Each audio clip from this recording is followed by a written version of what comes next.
So I asked a few medical students a while back what their reasons were for doing medicine in the first place. Here's what I had to say, and let's get into the responses. Let's get to it. The next one is a response from Millie. Good morning, Harry. I'm Millie from TikTok. We've interacted a couple of times. Anyway, so I'm final year medicine now, currently sitting in my car waiting to go in for my ortho day, one of them. So the reason I got into medicine... I think I'd just stay in the car and drive home if I was about to go to an ortho day, but good luck. Hopefully it was okay. Is because I grew up with a schizoaffective mother. She's quite drug resistant, so she would be in and out of hospitals pretty much my whole life since birth. I had my third birthday in a psych ward. I guess interacting with her in the hospital and experiencing the surroundings, I love this. Like, I find the whole hospital environment very comforting because I got to see mum as a kid. So I don't know how many people have actually said that. I definitely do not find the hospital comforting.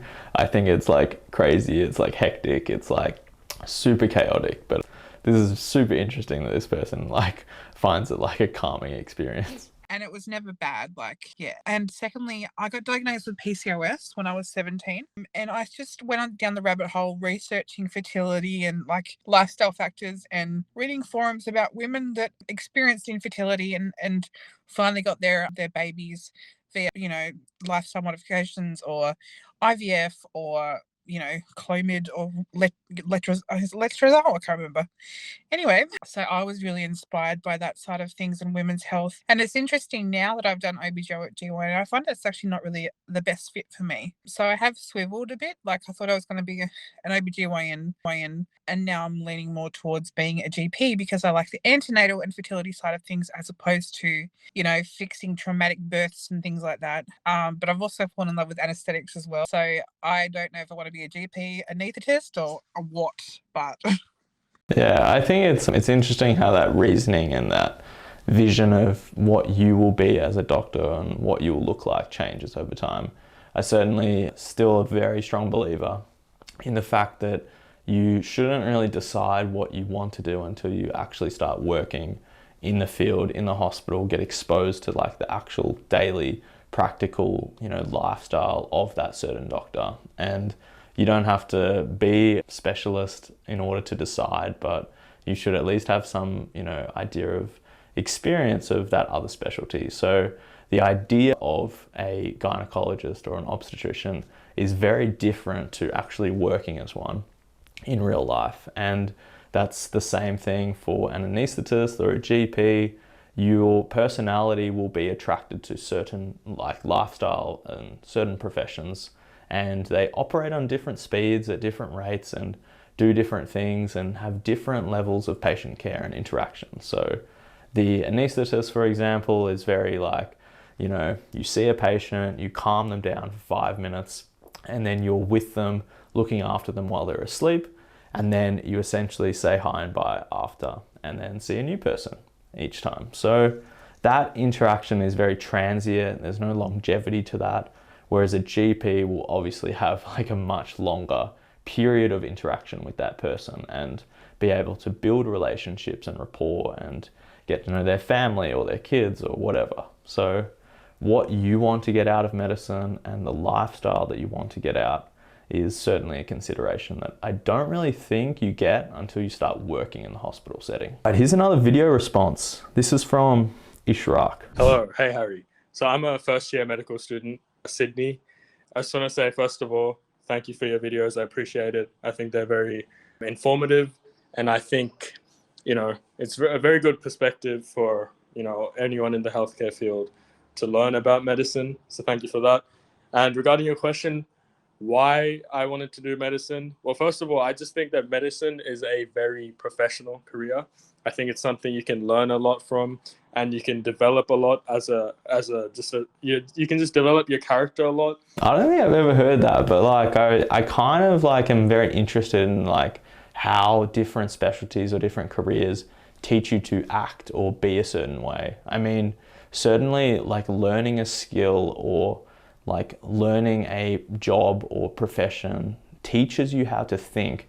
And I think it's interesting interacting with different people, and how that job has almost molded their character or their brain or their thinking patterns because they think in a certain way or they act in a certain way. And yeah, it's a kind of a cool perspective that I don't think a lot of people may think about when they consider it's almost like a secondary or tertiary sort of effect of being a doctor. Gain a lot of knowledge, you can interact with patients, learn a lot about people. And I just think it's a really nice career in terms of that. And of course, in terms of stability, it's really nice. You know, you're secure financially, you're secure as a professional in many ways. So I think that's what initially got me into it. And of course, I had a lot of family members that encouraged me to get into medicine. My mom's a nurse, got a few uncles and relatives that are doctors. So I think they gave me a pretty good perspective on it, and I just like their lifestyle a lot. And has it changed? Well, I'm currently in my first year of MD of the MD program, and I think it will change, but like in terms of what I want to specialize in. But in terms of my original reasoning for why I wanted to do medicine, I think that's just going to be, it's always going to be there because I really enjoy it. And I think it's strengthening my view in that aspect because I feel like I'm growing a lot when I do clinicals and when I interact with other healthcare professionals.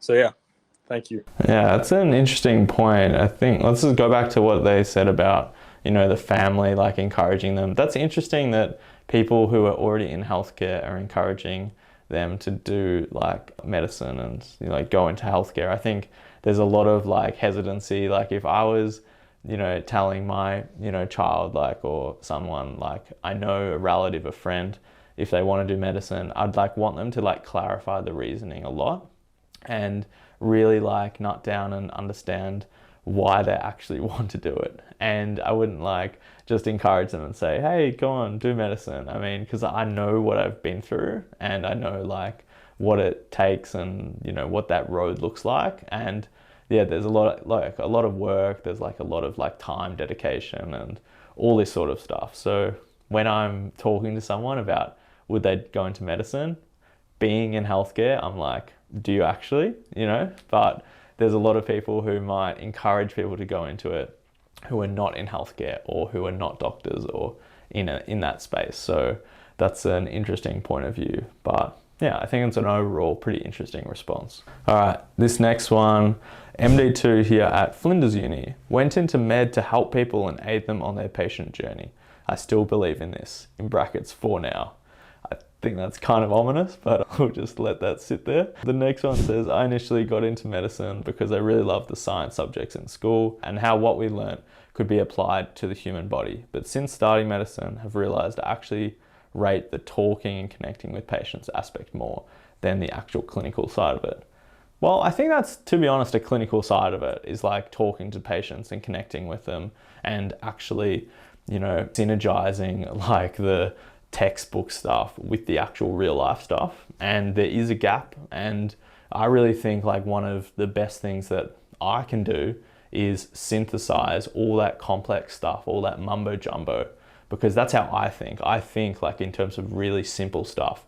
You know, if we're talking about like a kidney stone that's fallen down and blocked in the tube, I mean, you just paint a picture. I can draw a point, you know, I can draw a picture of like a stone getting stuck in a tube and then, you know, you zap it or laser it, you know, to break it up, and you can just speak about these things in normal point of view. Yeah, so like, I mean, what they're actually saying here, like this talking, connecting with patients is different to the clinical side of it. I'm not really sure, to be honest, it is. Like, I think that's the clinical side of it, to be honest. I mean, being able to, you know, synthesize that textbook stuff into real life, everyday talk to explain to patients what it is or what surgery they've had or what the risks are. And I think the best thing is like being like a translator, translating medical language into like real life everyday speak, and, you know, saying the symptom in its fancy word and then being able to ask that patient in real life so that they can, you know, actually give you an answer, and then you almost translate back into medical language so you can communicate in a simpler, more economical way to your boss. So this idea of the clinical aspect is really being able to merge that textbook and, you know, real life, everyday, not medical field people into the same thing. And that skill is ultimately the best thing. It's a skill that like most teachers have, or most like excellent teachers have, is their ability to synthesize their complex expert knowledge in one area into the level that that person can understand it. So yeah, that ability to synthesize and distill is the ultimate, you know, ultimate skill for a doctor to have. So this is Jack's response. He says, only 5 weeks in, so the reason hasn't changed yet, but I think primarily and perhaps most selfishly, working in medicine is work I think I can be proud of, an accomplishment of improving the lives of others. Also had a keen interest in STEM, which is like science and maths, I think, and love the challenges of problem solving. Yeah, this is an interesting one. Work I think I can be proud of. I mean, sure, if I think about it, like, I guess I'm proud of it, but I'm proud of it because I'm doing stuff that I want to do. And it's, if I wanted to, I don't know, like be a carpenter or make ice cream or be a cafe owner, and I did that, then I'd be proud of it. The only thing I'm proud of is doing stuff that I want to do. So I don't know if this is because other people would be proud of him or recognize that this is a good job or he's doing the right thing. Maybe that sort of needs to change a little bit, but I think all these other things are like super, super good reasons. But yeah, it's an interesting one to unpack, this ability of, or this idea rather, of being proud of the work that you do. I think if you're doing the stuff that you want to do and you're doing good stuff to help people, then yeah, sure, be proud of it, I think.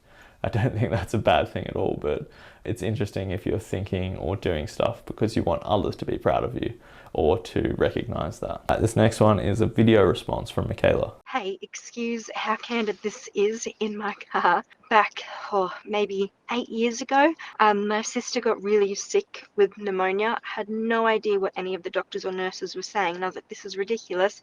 How do I not know anything about the human body?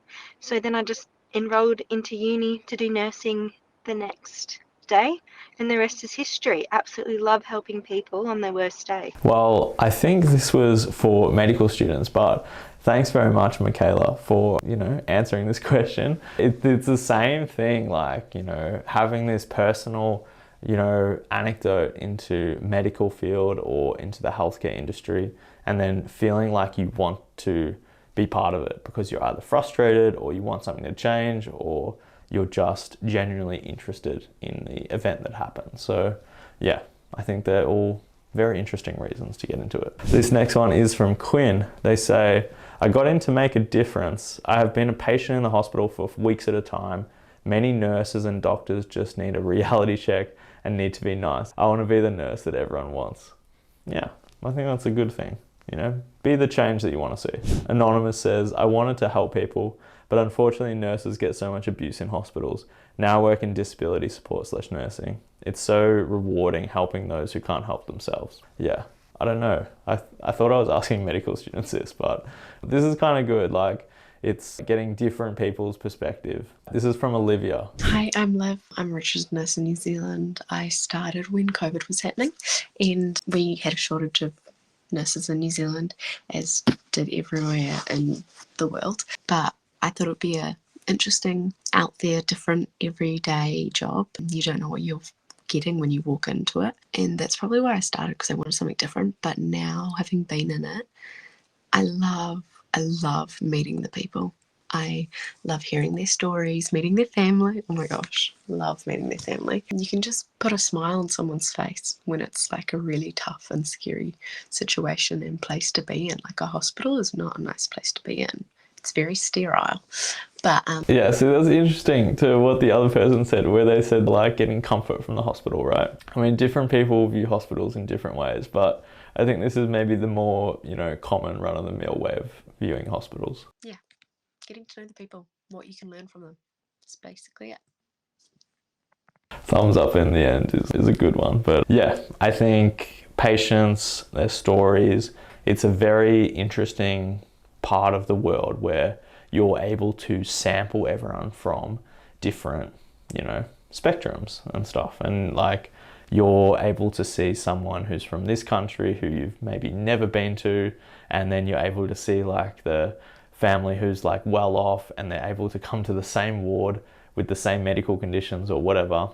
And it's a really like, you know, unifying experience, because everyone gets sick, everyone has stuff that goes wrong with them, and they all need treatment. And, you know, it doesn't matter how old you are, or, you know, whether you have this job or that job, or live in this house or that house, you know, it's a unifying experience, the hospital. So as a doctor or as a nurse or whatever healthcare professional you are, you're able to see people from all walks of life.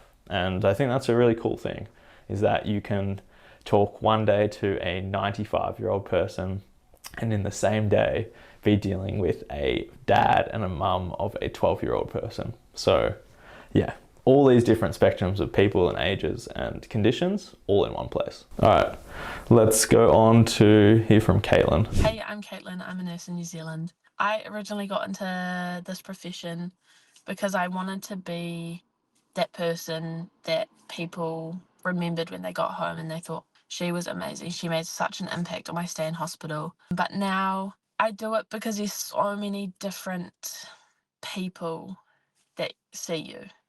They come in and, you know, they need different things, and you're able to give that of yourself to them to help them recover. And I've always been a giver, so being able to do that, it just fills my cup up, I suppose you could say. But I wouldn't change it for the world. Yeah, it's an interesting thing to like have joy or fulfillment or satisfaction out of being able to help that person for whatever they need. So whether it's just like, I don't know, helping some elderly patient be able to shower after they've had like a hip replacement or something like that, or maybe it is treating someone's heart failure, or fixing someone's like, you know, appendix that ruptured and you needed to take it out in the surgery. So, I mean, having all these different things that people come in with, and being able to almost be like a chameleon, sort of like I sort of think of myself as a chameleon at some stages, or, you know, feeling like you have to be one, because the thing that the person in bed 2 needs is so much different to the person in bed 3, and so on. And they're different things. You need to speak to them differently. You need to act to them differently. And each different interaction is its unique own thing. And you need to be able to change to fit that person, fit that patient in front of you. And I think that's a really cool thing. It's a really cool skill to be able to develop, and getting good at it like much quicker is going to just help you in the long run, no question about it.